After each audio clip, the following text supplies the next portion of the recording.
वारे वा महारुद्र मारुती महेंद्र पर्वतावरून दक्षिण दिशेला घेतली बर का उड्डाण हो करुणी महाराज हो याच्या उड्डाणाचा वेग इतका भयंकर असून मोठमोठे वृक्ष मुळासकट उन्मळून वाऱ्याबरोबर इकडून तिकडून जाऊन पडू लागले घ्या ना हो ती धनगराची बानू हो कसली सुंदरी धनगराची बानू नैली ठसली सुंदरी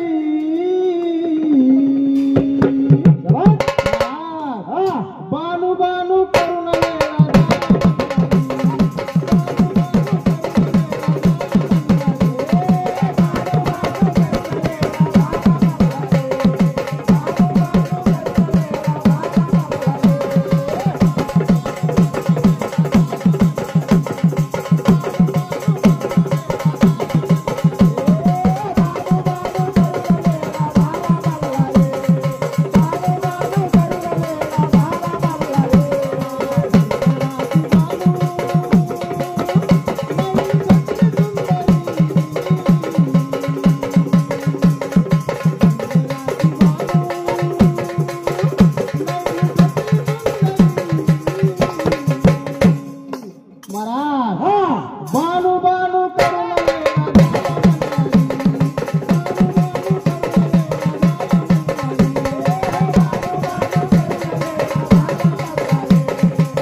पर्वताची शिखरे गेली बर का हादरुनी वारे समुद्राच्या लाटा गेल्या ना हो उसळुनी महाराज आकाशातील नक्षत्रे जमिनीमध्ये गडप होत आहे की असे क्षणभर गेले ना हो वाटुनी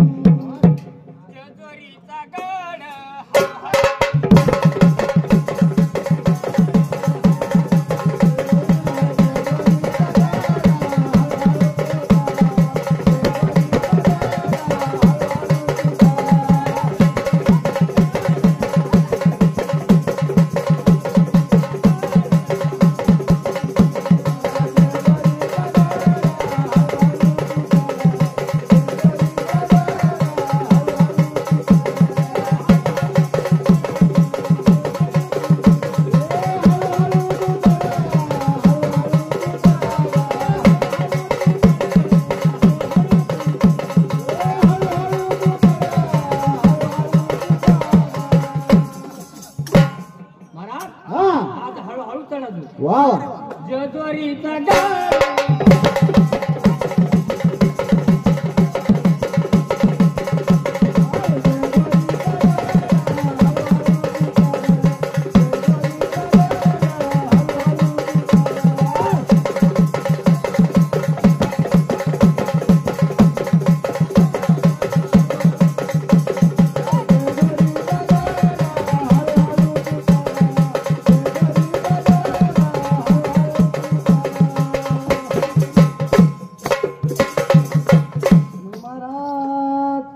पृथ्वी गेली बर का ढळमळुनी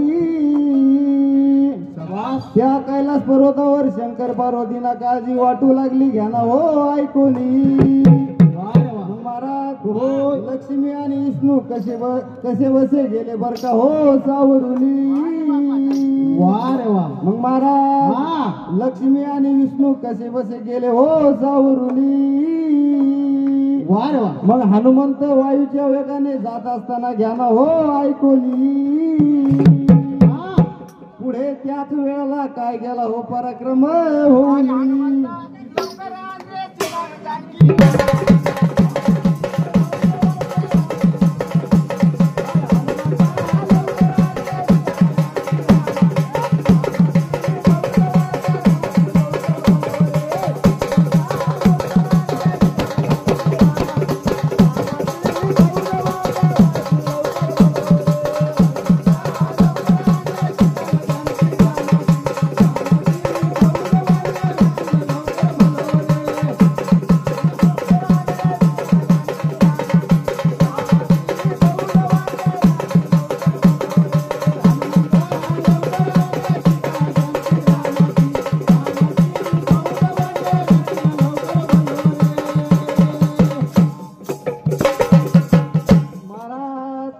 लक्ष्मी आणि विष्णू कसे बसे गेले हो सावरुनी.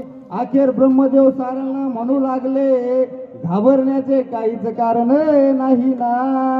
वा रे वा. मग महाराज घाबरण्याचे काहीच कारण नाही. महारुद्र मारुती सीतेचा शोध घेण्यासाठी समुद्र उल्लंघून जात असतानी वा रे वा. त्याच्या भुभुकाराने सर्व आकाश गेले हो दुमदुमोनी.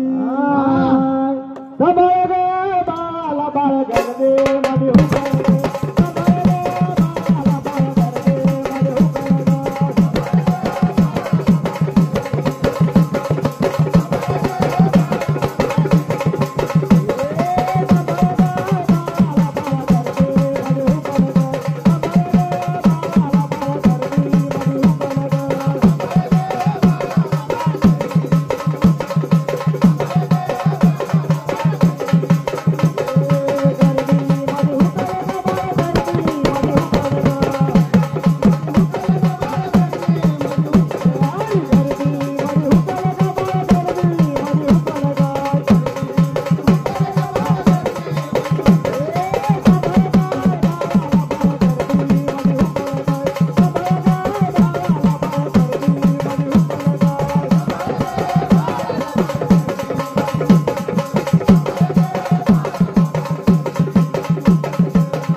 महारुद्र मारुती वायूच्या वेगाने जात होता, पण त्याच्या मार्गामध्ये संकटे काही कमी आली नाही.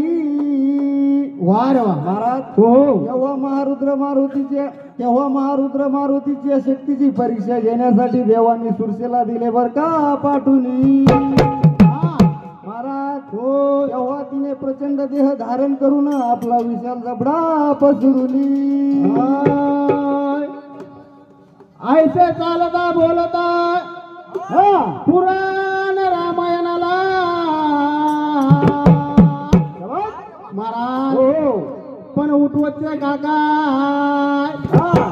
माझ्या हत्तपोकरी गावामध्ये तुमचंच पुस्तक घेतलं ना धरोनी. वा रे वा. महाराज हो. पण चालता बोलता चालता